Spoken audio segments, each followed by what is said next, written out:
Families can hinder the 12-step process for their loved ones in many ways. First, I want to start off by saying many family members will say to us that their loved one hates 12-step.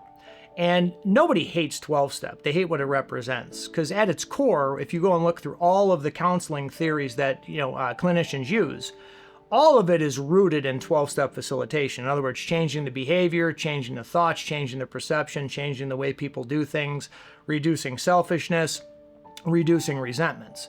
So when you look at 12-step facilitation, how you can hinder it is like this. If you think about any other medical issue in life, whether it be, chemo and radiation, if it were to be kidney dialysis, if it were to be insulin for a type 1 diabetic, whatever it may be, the person has to have that to sustain to live. Well, it's the same thing with recovery. A person who is in recovery must follow through with ongoing recovery efforts. And in the early stages, some families do get resentful that their loved one is so involved in 12-step facilitation.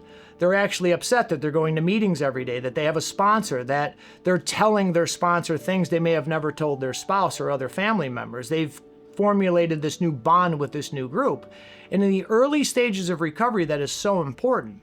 There's several references, even in the book of Alcoholics Anonymous, where families have become resentful at their loved ones because they've dove so far into this new spiritual way of living. And I didn't say religion, I said spiritual way of living. So the worst thing that a family wants to do is to let or to get involved with their loved one's recovery process. I'd rather you be resentful that they're doing too much 12-step facilitation than they're not going at all. Because a phone call that all they do is go to meetings is much easier for you and for them than saying they're not doing anything, because then you're calling me that they've relapsed.